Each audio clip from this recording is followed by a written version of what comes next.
मोदी जी के मित्र 24 घंटा नरेंद्र मोदी की का वीडियो देखेगा और ऐसा लगता है कि आजकल के पत्रकार जो एंकर्स हैं सवाल पूछते हैं, लगता है कि ये बीजेपी के मतलब या तो कार्यकर्ता है या इनके पेरोल पे है।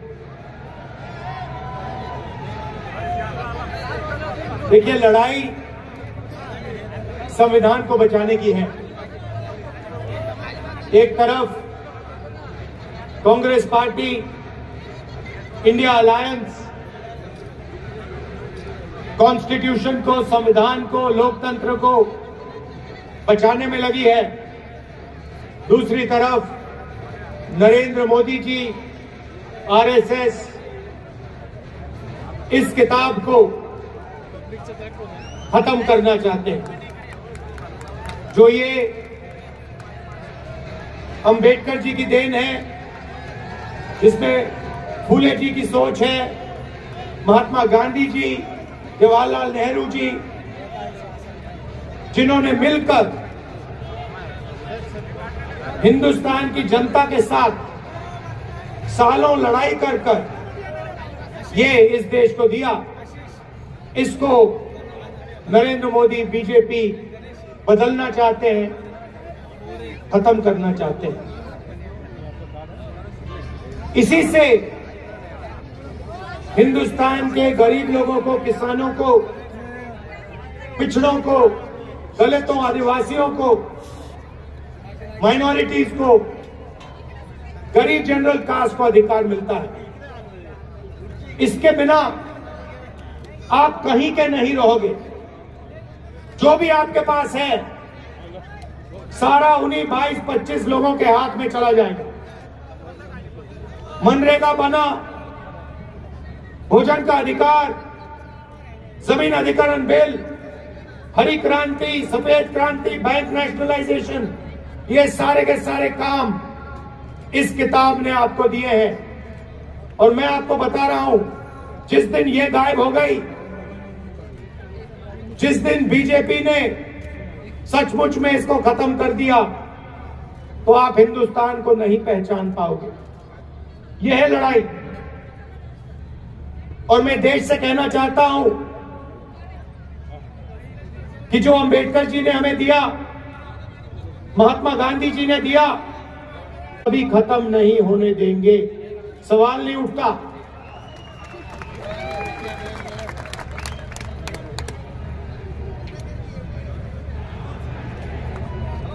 कभी उनके नेता संविधान को बदलने की बात करते हैं, कभी कहते हैं कि आरक्षण खत्म कर देंगे। मोदी जी बस एक सवाल का जवाब दे दे। ये जो 50% का लिमिट आरक्षण पे लगा है, किसी भी भाषण पे वो कह दें कि 50% की लिमिट को वो हटा देंगे। हमने निर्णय लिया है चुनाव के बाद ये जो आर्टिफिशियल लिमिट लगा रखी है, जिससे करोड़ों लोगों को नुकसान हो रहा है, 50% रिजर्वेशन की लिमिट को हम तोड़ के हटा देंगे, बाहर फेंक देंगे इसको।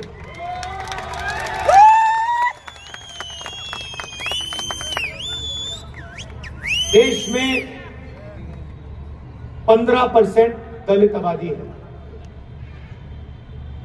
8% आदिवासी और तकरीबन 50%, कम से कम 50% पिछड़े वर्ग की आबादी। 50, 15 और 8 कितना हुआ? कितना? 73। मैंने शुरुआत में कहा कि ये मीडिया वाले हमारे दोस्त,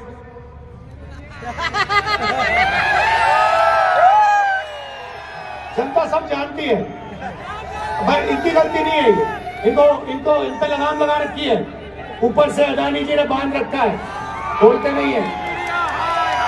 इनकी गलती नहीं है, ऐसा कुछ लेना नहीं है, ये मुस्कुरा रहे हैं। कह रहे हैं भाई हमें तो सैलरी चाहिए, बच्चों को देखभाल करना है, बच्चों का देखभाल करना है, हमारी गलती नहीं है, मगर आपकी जिम्मेदारी बनती है, उस जिम्मेदारी को आप पूरा नहीं कर रहे। मगर पिछड़े दलित आदिवासियों की 73% आबादी है। ये बड़े बड़े मीडिया की कंपनी की लिस्ट निकाली है, उनके नाम देखिए, मालिकों के नाम देखिए, बड़े बड़े एंकर्स के नाम देखिए, बड़े बड़े पत्रकारों के नाम देखिए, आपको एक पिछड़ा नहीं दिखाई देगा, एक दलित नहीं दिखाई देगा, एक आदिवासी नहीं दिखाई देगा, एक गरीब कास्ट का जनरल, एक जनरल कास्ट का गरीब नहीं दिखाई देगा। इसीलिए ये कभी किसानों की बात नहीं करते, मजदूरों की बात नहीं करते, बेरोजगारी भागीदारी की बात नहीं करते। ये अंबानी जी की शादी दिखाते हैं आप लोगों को, उसमें आपको दिखाते हैं, देखो देखो किसी ने 10 करोड़ की घड़ी पहन रखी है, किसी ने 2 करोड़ का ड्रेस पहन रखा है, वो दिखाते हैं। मगर किसान भूखा मर रहा है, खेतों में पानी नहीं है, महंगाई बढ़ती जा रही है, इन बातों के बारे में ये कभी नहीं बताएंगे। ये आपके है ही नहीं, ये आपके है ही नहीं, ये अदानी के हैं, अंबानी के हैं। जो हिंदुस्तान के 22 सबसे अमीर लोग कहते हैं वो ये करते हैं। मुंबई का एयरपोर्ट उठा ले गए, सीबीआई ईडी का दबाव लगाया, अदानी जी को पकड़ा दिया, मीडिया ने कुछ नहीं कहा। Ports, airport, infrastructure, defence industry सारी की सारी उठा के ले गए, मीडिया कुछ नहीं कहती। मगर इनकी जिम्मेदारी बनती है। भ्रष्टाचार होता है, इलेक्टोरल बॉन्ड्स का हजारों करोड़ रुपए का भ्रष्टाचार होता है, हफ्तेबाजी होती है आंखों के सामने, मीडिया वाले एक शब्द नहीं बोलते। उधर सुप्रीम कोर्ट कहता है कि इलेक्टोरल बॉन्ड स्कीम इलीगल है, भ्रष्टाचार हुआ है इसमें, बंद कर दो इसको। आप जानते हो इलेक्टोरल बॉन्ड स्कीम में क्या हो रहा था? हमने तारीखें मांगी, ये तारीख नहीं दे रहे थे। मोदी जी कहते हैं राजनीति को मैं साफ कर रहा हूं। अगर आप राजनीति को साफ कर रहे हैं तो सारे के सारे डोनर्स के नाम आपने छुपा के क्यों रखे हुए हैं? जब डोनर के नाम सामने आते हैं तो पता लगता है। एक दिन एक कंपनी को कॉन्ट्रैक्ट मिलता है हजारों करोड़ रुपए का, उसके एकदम बाद वो कंपनी बीजेपी को पैसा देती है। किसी और कंपनी पर सीबीआई केस खोलती है, वो कंपनी बीजेपी को हजारों करोड़ रुपए देती है, केस बंद हो जाता है। देश के सामने नरेंद्र मोदी भ्रष्टाचार कर रहे हैं, मीडिया कुछ नहीं कहती, आपके ही नहीं। फिर 200 सबसे बड़ी कंपनियों की लिस्ट निकालिए, उनके नाम निकालिए, उनके बड़े सीनियर मैनेजमेंट में जो लोग हैं उनके नाम निकालिए। आपको एक पिछड़ा, एक दलित, एक आदिवासी, एक गरीब जनरल कास्ट का नहीं मिलेगा। 22 लोगों को नरेंद्र मोदी जी ने 16 लाख करोड़ रुपए कर्जा माफ करके दिया है। आप शेम कह रहे हो, मगर 16 लाख करोड़ रुपए कितना होता है जानते हो? आम आदमी नहीं समझ सकता, आप और हम नहीं समझ सकते 16 लाख करोड़ रुपया क्या होता है। मैं आपको बताता हूं। अगर हमने किसानों का कर्जा माफ किया था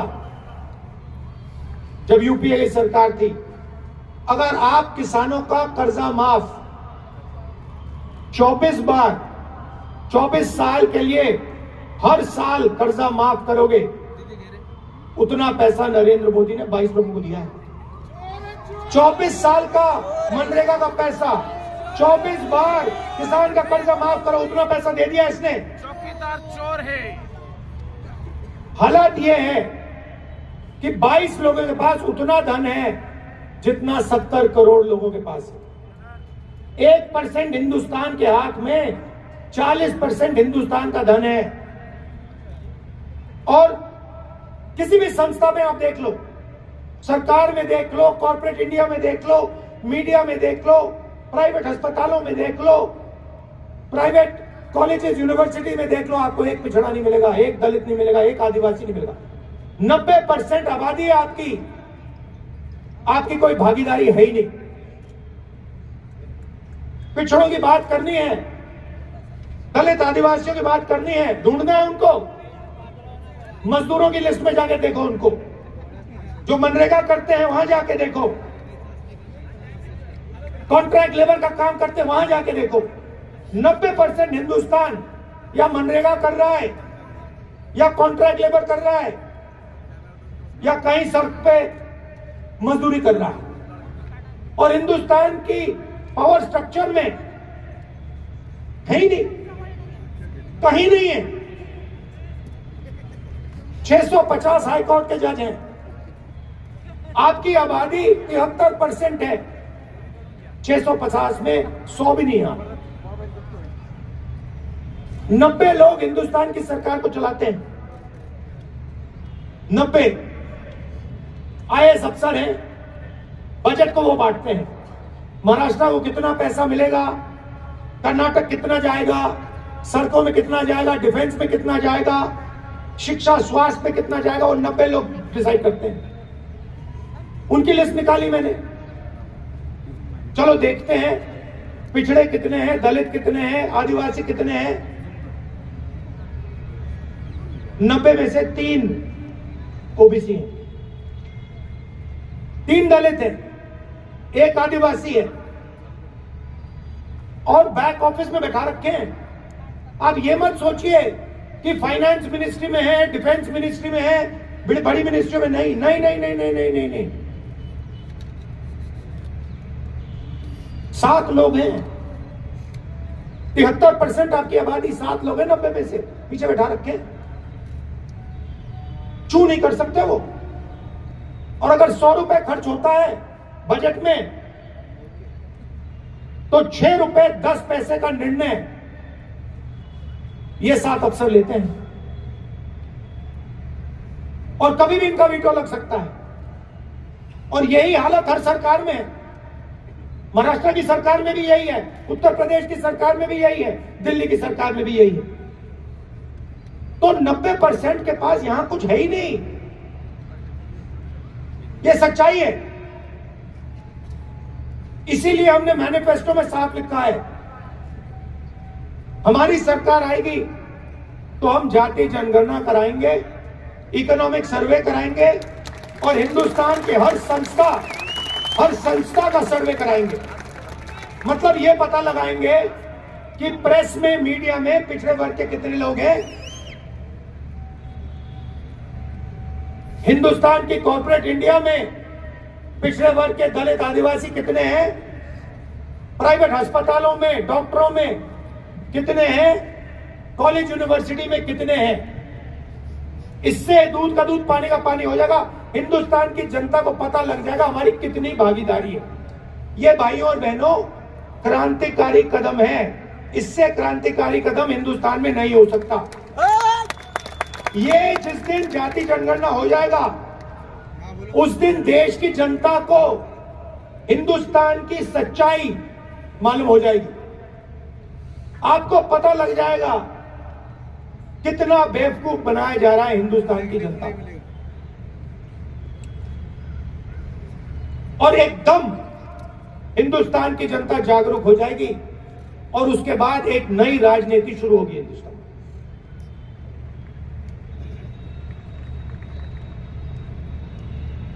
नरेंद्र मोदी, जिस दिन मैंने ये जाति जनगणना की बात की, उससे पहले रोज नरेंद्र मोदी जी कहते मैं ओबीसी हूं, मैं ओबीसी हूं। अच्छा, जिस दिन मैंने जाति जनगणना की बात की, कहते हिंदुस्तान में तो कोई जाति नहीं है, 2 ही जात है, एक अमीर एक गरीब। अच्छा, पहले आप ओबीसी थे, हमने जाति जनगणना की बात की, ओबीसी को सचमुच में अधिकार देने की बात की, आप कहते भैया ओबीसी तो है ही नहीं। आप डिसाइड करो, आप ओबीसी हो या नहीं हो। हिंदुस्तान में ओबीसी वर्ग है, हाँ या ना, देश को बता दो। मगर हमने डिसीजन ले लिया है, जाति जनगणना होगा, 50% का ये जो बैरियर बना रखा है इसको तोड़ फोड़ के हम परे कर देंगे। और जो हमारे सेंसस से हिस्सेदारी मिलेगी, मराठास को, धनगर को, बाकी छोटी छोटी जातियों को हिस्सेदारी मिलेगी।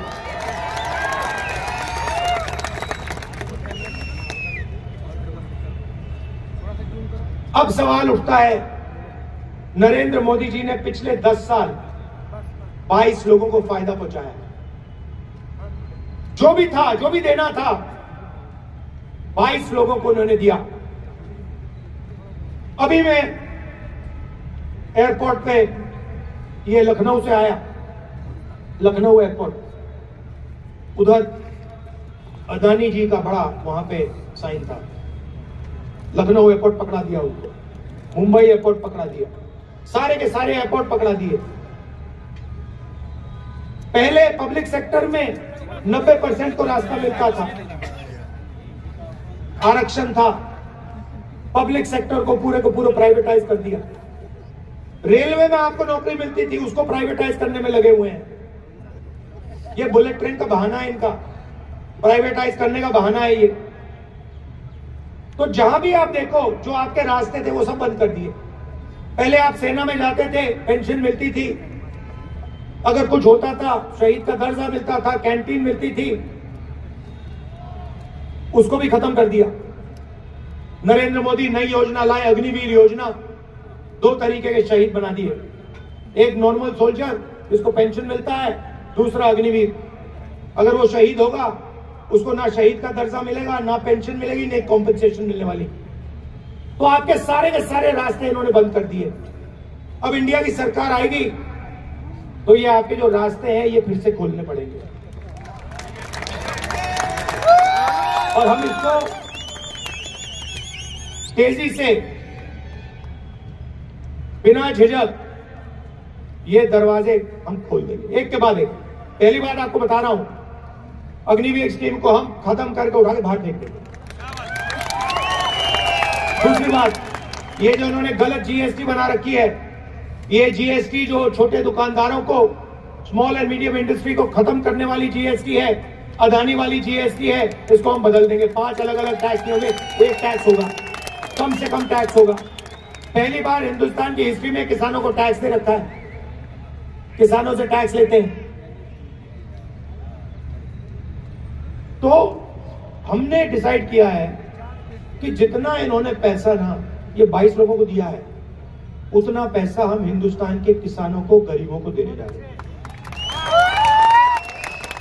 और मैनिफेस्टो में मैंने बोला है, 3-4 हमने क्रांतिकारी काम, मतलब देश को हिलाने वाले, महाराष्ट्र को हिलाने वाले काम करें। सबसे बड़ा काम, दुनिया में किसी सरकार ने ऐसा सोचा ही भी नहीं, करना छोड़ो, सोचा ही नहीं है। हिंदुस्तान के हर गरीब परिवार की हम लिस्ट बना रहे हैं। मोदी ने करोड़ों लोगों को गरीब बनाया ना, उन सारे की लिस्ट हम निकाल रहे हैं, सारे के सारे नाम। उन परिवारों में से हम एक महिला का नाम चुनेंगे, हर परिवार में से एक महिला का नाम चुना जाएगा, और उस महिला के बैंक अकाउंट में 10,000 नहीं, 20, 25, 30,000 नहीं, 50,000 नहीं, 90,000 नहीं, 1 लाख रुपया साल का हम डाल देंगे। और ये मीडिया वाला जो भी बोलना चाहे बोलो, हमें कोई फर्क नहीं पड़ता। चिल्लाओ, चिल्लाओ जितना चिल्लाना है तुम्हें, नाच गाना करो, डांस करो, चिल्लाओ, गाली दो, हमें कोई फर्क नहीं पड़ता। ये कहते हैं हमने मनरेगा योजना दी, कहते हैं गरीबों को ये बिगाड़ रहे हैं, आलसी बना रहे हैं। अदानी को लाखों करोड़ रुपए दिया जाता है, वो नहीं बिगड़ता, मगर मजदूरी करने वाले गरीब लोग बिगड़ते हैं।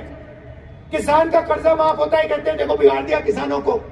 16 लाख करोड़ रुपए कर्जा माफ होता है, कहते देखो देखो देखो विकास हो रहा है। अब हम समझाएंगे तुम लोगों को विकास क्या होता है।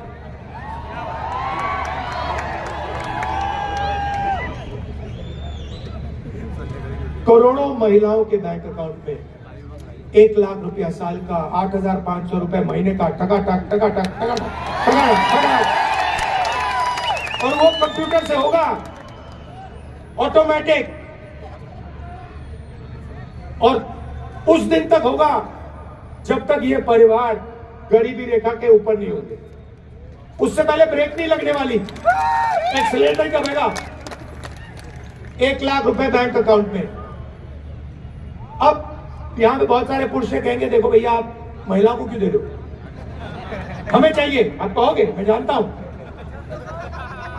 मैं आपको बताता हूं, 21वीं सदी में आप दोनों काम करते हो, स्त्री और पुरुष दोनों काम करते हो, बाहर जाते हैं, 8-10 घंटा बाहर घर में बाहर काम करते हो, और फिर आप दोनों घर आते हो, आप रेस्ट करते हो, और आपकी जो बीबी है, माता है, वो 8 घंटे एक्स्ट्रा काम। उसके लिए किसी भी सरकार ने, उस काम के लिए किसी भी सरकार ने, दुनिया की किसी भी सरकार ने महिलाओं को कॉम्पेंसेशन पैसा नहीं दिया। अब ये पहली सरकार होगी जो इस बात को एक्सेप्ट करेगी कि हमारी महिलाएं देश के भविष्य की रक्षा करती हैं, पुरुषों से ज्यादा काम करती हैं, और उनके बैंक अकाउंट में 1 लाख रुपया डालने जा रही है। और मैं जानता हूं ये आप अभी ताली बजा रहे हैं, अंत में ये पैसा आप लोग ले जाओगे, दबाव डाल के किसी ना किसी तरह आप लोग को भी इससे फायदा होगा, मगर बैंक अकाउंट महिलाओं के नाम में होगा। दूसरी बात, आशा आंगनवाड़ी में जो महिलाएं काम करती हैं उनकी आमदनी हम दुगनी करने जा रहे हैं, और मनरेगा में आज 250 रुपए मिलते हैं, सरकार आने के एकदम बाद 400 रुपए आपको मिलेंगे।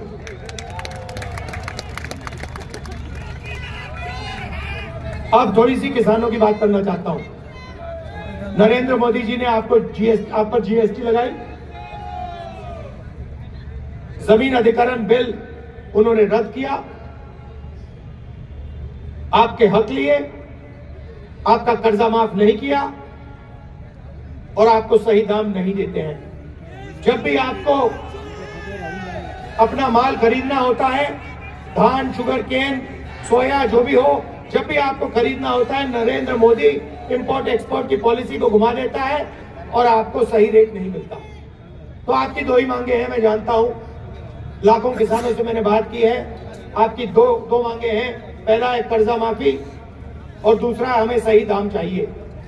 हमें फ्री में कुछ नहीं चाहिए, हमें कोई फ्री गिफ्ट नहीं चाहिए, हमें अपने काम के लिए, खून पसीने के लिए सही रेट चाहिए। ये 2 काम हम आपके लिए करने जा रहे हैं। किसान का कर्जा माफ हम करेंगे, मगर हम वहां नहीं रुकने वाले। देखो, अरबपतियों का एक बार कर्जा माफ नहीं होता, जब भी वो चाहते हैं नरेंद्र मोदी उनका कर्जा माफ करता है। इसीलिए हम एक कमीशन बनाएंगे, उसका नाम होगा किसान कर्जा माफी कमीशन। जब भी वो सरकार को कहेगा कि हिंदुस्तान के किसानों को कर्जा माफी की जरूरत है, उस दिन सरकार कर्जा माफी कर देगी। जय जवान जय किसान। मैं आपको बता रहा हूं, वो 5% की 2% की सरकार चला रहे हैं, हम 90% की सरकार चलाएंगे। और जितना उसने नरेंद्र मोदी ने उनको दिया ना, उतना ही मैं उठा के किसान को, गरीब को, दलितों को, पिछड़ों को, आदिवासियों को देने जा रहा हूं। मुझे कोई फर्क नहीं पड़ता। और मेरे लिए पता है क्या है, जितना ये मीडिया वाले चिल्लाएंगे ना, उतना ही मुझे लगेगा ये बिल्कुल सही काम कर रहा है। और करो उसको।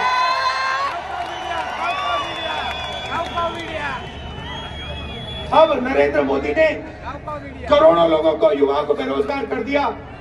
जब आपने उनसे पूछा था भैया हमें रोजगार दो, कहते पकौड़े बनाओ। कोविड के समय आपसे कहा भैया थाली बजाओ, मोबाइल फोन की लाइट ऑन करो, और मजे की बात बताता हूं, उसी टाइम आम चूस के खाते जो हैं, कंपनी छील के। कोविड की वैक्सीन बना रही थी, जिसको हजारों करोड़ रुपए सरकार दे रही थी, वही कंपनी नरेंद्र मोदी की पार्टी को पैसा दे रही थी। इलेक्टोरल बॉन्ड्स में लिखा है। तो आप मर रहे थे, सांस नहीं ली जा रही थी, वेंटिलेटर नहीं था, ऑक्सीजन नहीं था, और जो कंपनी वैक्सीन बना रही थी वो नरेंद्र मोदी की पार्टी को डोनेशन दे रही थी। बात समझ जाओ, बात समझ जाओ। तो आपको बेरोजगार बनाया। अदानी का बेटा है, वो जॉब, परमानेंट जॉब पर करने से पहले अप्रेंटिसशिप करता है, टेम्पररी जॉब करता है 6 महीने के, 1 साल में, 1 साल की। अपने पिता के कंपनी में उसको काम दिया जाता है और उसके बाद 1 साल बाद उसको परमानेंट किया जाता है। ये हिंदुस्तान के जो करोड़ों युवा हैं, इनको ये फैसिलिटी नहीं दी जाती। तो हमारी एक स्कीम है, क्रांतिकारी स्कीम है, उसका नाम पहली नौकरी पक्की, गारंटी। गारंटी ये नहीं, कानूनी अधिकार, ऐसे नहीं, कानूनी अधिकार। जैसे मनरेगा में कानूनी अधिकार है, अगर किसी ने मनरेगा का काम मांगा तो देना ही पड़ेगा, वैसे ही अप्रेंटिसशिप का, पहली नौकरी का हमने कानूनी अधिकार दिया है। मतलब हिंदुस्तान का कोई भी बेरोजगार graduate, diploma holder, college graduate, university graduate, कोई भी सरकार से कह सकता है मुझे अपनी पहली 1 साल की नौकरी चाहिए, सरकार मना नहीं कर सकती। नौकरी कहां मिलेगी? प्राइवेट सेक्टर, पब्लिक सेक्टर, सरकारी ऑफिसेज में, सरकारी अस्पतालों में, सरकारी कॉलेज, यूनिवर्सिटीज में। करोड़ों युवाओं को 1 साल की नौकरी, पहली नौकरी पक्की। अभी तो भैया मैंने बात बोली नहीं, अभी आप ताली बजा रहे हो। पहली नौकरी पक्की, 1 लाख रुपए बैंक अकाउंट में साल के, 8,500 रुपए महीने के, 1 साल के 1 लाख रुपए हर यूनिवर्सिटी ग्रेजुएट, कॉलेज ग्रेजुएट को। और हिंदुस्तान को दुनिया की सबसे बेहतर ट्रेंड वर्कफोर्स मिलने जा रही है। मतलब ट्रेनिंग भी कर देंगे, पहली नौकरी भी दे देंगे और जेब में 1 लाख रुपए भी दे देंगे। ये देखिए कांग्रेस का कमाल।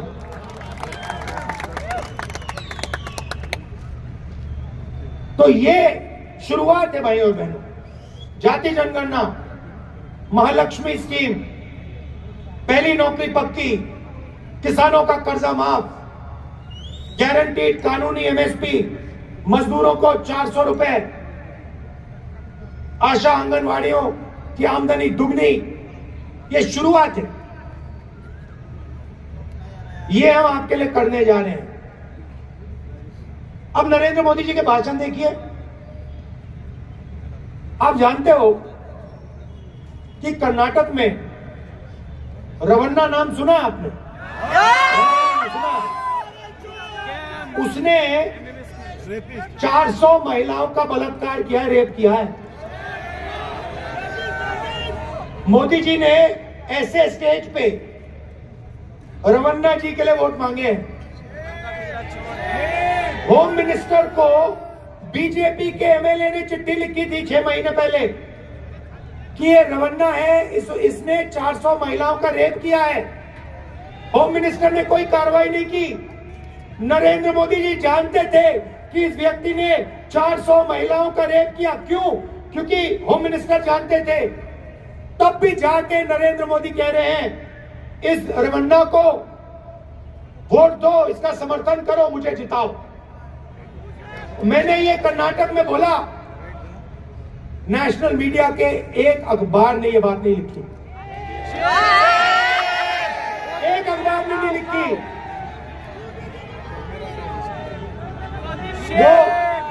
अखबार में लिख रहे थे राहुल गांधी अमेठी और रायबरेली से चुनाव नहीं लड़ेगा। वो चल रही थी मीडिया इनकी। अब मैं रायबरेली से चुनाव लड़ रहा हूं, बिल्कुल चुप हो गए। तो वो कभी नरेंद्र मोदी कभी पाकिस्तान की बात करेगा, कभी समुद्र के नीचे जाके मतलब ड्रामा करेगा।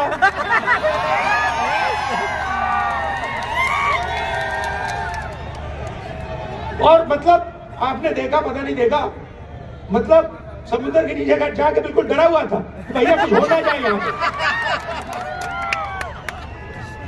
तो मजाक बना रखा है राजनीति का। और सीनियर नेता जो हैं, शरद पवार जी जैसे हैं सीनियर नेता जो हैं, उनका अपमान कर रहे हैं, उनके बारे में उल्टी सीधी बात बोलते हैं। मतलब प्रधानमंत्री में थोड़ी तो मतलब लेवल होनी चाहिए। प्रधानमंत्री को देश की बात करनी चाहिए, विकास की, किसानों की बात। मतलब क्या मतलब है सीनियर नेता का अपमान करना? क्या मतलब, क्या फायदा मिल रहा है उनको? क्या सोचते हैं कि हिंदुस्तान की जनता खुश हो जाएगी? हिंदुस्तान की जनता उनसे यह जानना चाहते हैं, आप 50% का जो आरक्षण का है उसको हटा रहे हो, यह सवाल है। जाति जनगणना कर रहे हो, यह सवाल है। उनका तो जवाब देते ही नहीं है।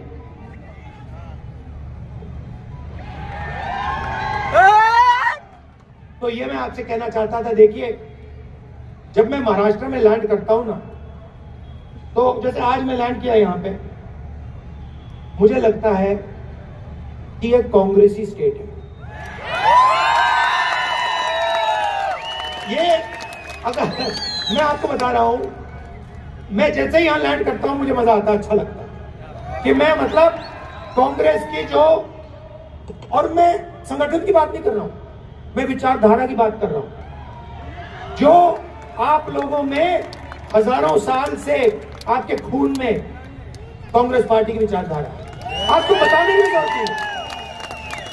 आपको बताने की भी जरूरत नहीं है, आपके दिल के अंदर है। मतलब वो आपके चेहरे पे लिखा हुआ है। तो मैं जानता हूं यहां पर नेचुरल कांग्रेस पार्टी की विचारधारा है। मैं आपको, हमारे जो यहां बब्बर शेख टाइगर जो बैठे हुए हैं, ये दूसरे तरीके के टाइगर होते। देखो भैया, आमतौर से जंगल में आपको मतलब 1-2 किलोमीटर में एक टाइगर मिलता है ना। यहाँ पे देखो कितने एक साथ बैठे हुए हैं। तो मैं आपको बता रहा हूं, आप हमारी रीढ़ की हड्डी हो, आप देश को बदलने वाली फौज हो। आप अपनी शक्ति को पहचानो, आप देश को बदलने वाली फौज हो। आपके खून के अंदर आजादी की लड़ाई, फूले जी की विचारधारा, अंबेडकर जी की विचारधारा, गांधी जी की, नेहरू जी की विचारधारा आपके खून के अंदर है। उसको निकाला नहीं जा सकता। आपके माता पिता के अंदर है, आपके बच्चों के अंदर है, आपके परदादा के अंदर है। तो ये मैं आपसे कहना चाहता था। आपने मेरा मूड बहुत अच्छा कर दिया, मैंने आपका मूड अच्छा कर दिया। अच्छा, ये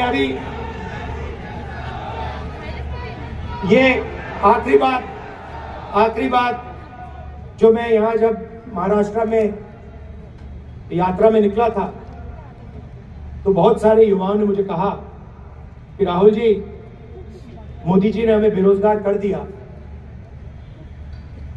हम पेपर लेते हैं और महीनों के लिए हम रात दिन काम करते हैं, और जिस दिन पेपर देना होता है उससे एक दिन पहले हमें किसी के मोबाइल फोन पे पेपर लीक हो जाता है, पेपर दिख जाता है। जो बेईमानी करता है वो पेपर लीक करवा देता है, बिना पढ़ाई करे वो आगे निकल जाता है, और जो ईमानदारी से पढ़ाई करता है उसका नुकसान होता है। और हजारों युवाओं ने ये मुझे बोला। तो हमने मैनिफेस्टो में लिख दिया है, एक नया कानून लाएंगे जिससे कड़ी से कड़ी सजा पेपर लीक वालों को होगी। और ये जो नया फैशन बनाया नरेंद्र मोदी जी ने कि एग्जामिनेशन प्राइवेट कंपनी, इसको हम बंद कर देंगे। सरकारी संस्थाएं ही पेपर दे पाएंगी और अगर किसी ने पेपर लीक करवाया तो हम कड़ी से कड़ी सजा उसको देंगे। अंत में आप जानते हो शिवाजी महाराज की कर्मभूमि है। शिवाजी महाराज की जय। जय हिंद, जय महाराष्ट्र। नवनवीन घडामोडी आणि ताज्या बातम्या पाहण्यासाठी जनशक्ती यूट्यूब चॅनेलला सबस्क्राईब करून बेल आयकॉनवर क्लिक करायला विसरू नका। धन्यवाद।